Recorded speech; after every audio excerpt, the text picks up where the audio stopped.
Hey, Salvador Briggman here. Welcome back to the Crowdfunding Demystified YouTube channel. And today we're talking about how to set up a beneficiary for your GoFundMe page, how to set that up. I'm getting into all of that today.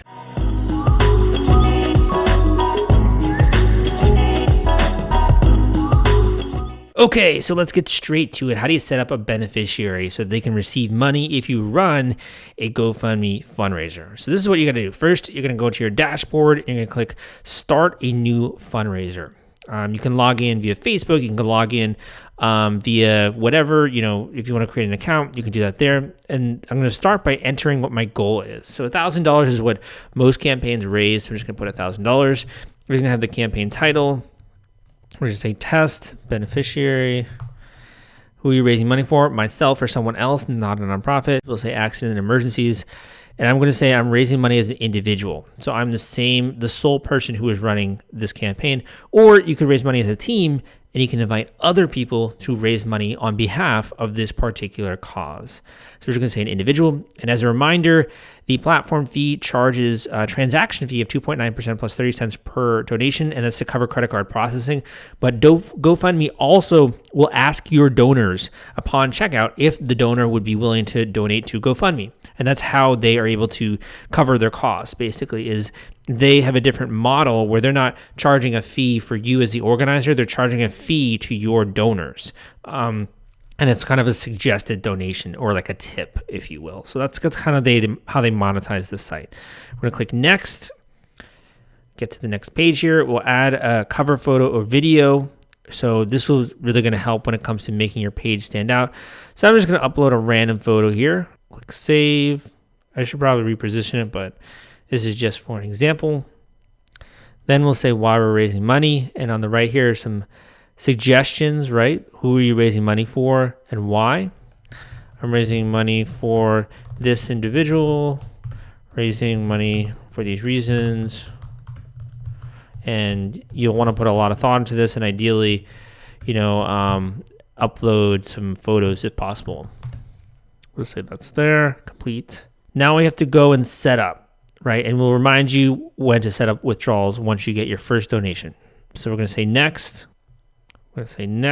Once you have your page set up here, basically the way to have this all in sync so that you raise money for the beneficiary, first of all, you should disclose that you are raising money on behalf of someone else. This is important.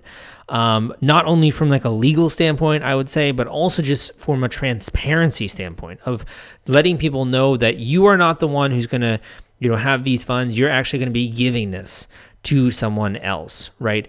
That's one of the most important things. So you can go and edit those settings and just make that really clear. You can also see in the dashboard, like all these invites that you're sending via email or via text and sharing the fundraiser. What you're going to go is you're going to go to withdrawal here on the top right. The withdrawal is where we set up the actual physical withdrawals to a bank account. And it'll say how much you've raised after fees. So this is where the whole beneficiary thing happens. You can see here, it takes about 2 to 5 days to set that up. But if you need someone else to withdraw the money, no problem. You can grant them sole access as part of this process. So if you need someone else to withdraw this, or you're withdrawing this into someone else's bank account because you're raising money on behalf of them, then that's something that basically you can do here in this withdrawal setting. The other important thing is if you do not set up withdrawals within 90 days of your first donation, all donations will be refunded. So you have to do this. Very important. Set up withdrawals. To start this process, you're going to first start with a phone number, and this is just to verify things. So I'm just going to put this into my phone number, and we'll see what happens the next stage after here. Okay, so we've entered our phone number. We got the verification code. Now we're going to select the withdrawal type. Who will withdraw these funds? We'll say someone else because that's what we want is a beneficiary, right? So they got to be 18 years or older and they have to have a valid identification of some kind. What type of entity withdrawal is right? So is this going to be to a nonprofit, to a limited liability company or an LLC, or is it going to be to another person? So we're going to say to another person.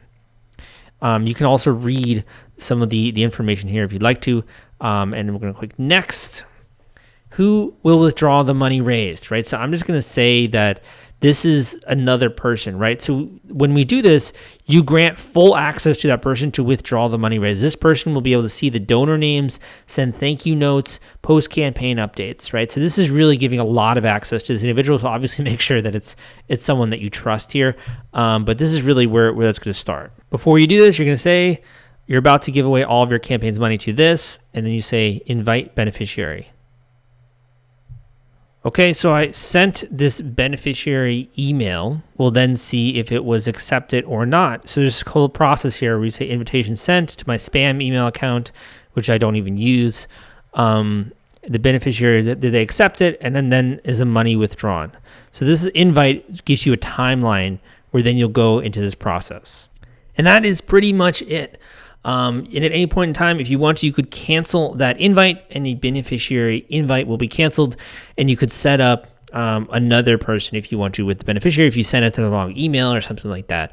So that's really how you set up the beneficiary. Very easy to do. It happens from the withdrawal page. Make sure that all the information is correct, and you'll see that timeline as well when you send it, when they accept it, and when they are able to successfully withdraw that money to their bank account.